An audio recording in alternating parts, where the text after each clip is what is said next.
ইন্দাল ভাই কি অবস্থা ভাই, ভালো আছেন? হ্যাঁ ভালো, তোর কি অবস্থা বল? ভাই মনটা ভালো নাই ভাই।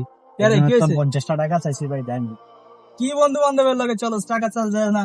আমার বন্ধু রুবেল, আমার বন্ধু আলামিন, এখন কল দিমু, এখন আসবি। 10,000 টাকা চাবো, 10,000 টাকা দিবি, দেখবি? দেখেন।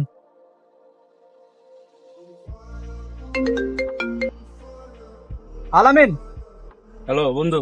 করে তুই এলাকায় আয়। হুম আইতাছি। কেডা ফোন দিছে? আই তো বিল্লাল ফোন দিছে। কিরে বিল্লাল, কি অবস্থা? কি অবস্থা বিল্লাল? ভালো, তোর কি অবস্থা? হ্যাঁ ভালো। দোস্ত আমার তো 10,000 টাকা লাগবে রে দোস্ত। তুই আমার কোন কালের বন্ধু? তোরা তো আমি চিনি না। তোর লোক এক কাপ থাক আসি থেকে তো তুই আর বন্ধু হয়ে গেলি।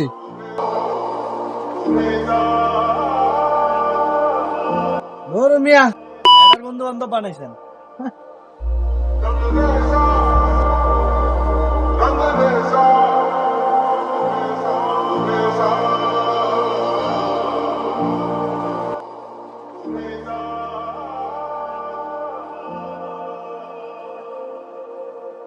ওই বিল্লাল, বন্ধু তোরই কি অবস্থা? সব শুনছি আমি। ওদের কার্ড আছে, 50,000 টাকা আছে, আর মানি ব্যাগে কিছু টাকা আছে। হ্যাঁ, আর লাগলে আমার কল করিস। আরে বন্ধু, আমার এগুলো কিছুই লাগবে না। আমি আসলে দেখলাম আমার বন্ধু আলামিন আর রুবেল ওরা কেমন। তুই তো আমার ছোটবেলা থেকেই চিনিস। আমি শুধু ছোট ভাইয়ের সামনে দেখছিলাম, বড়াই করে বলছিলাম যে আলামিন আমার 10,000 টাকা দিব, এই জন্য শুধু যাচাই করার জন্য বলছিলাম। মন খারাপ করিস না, ওরা তোর শুক্র শুক্র 8 দিন ধরে নতুন বন্ধু, আমি তোর ল্যাংটা কারের বন্ধু।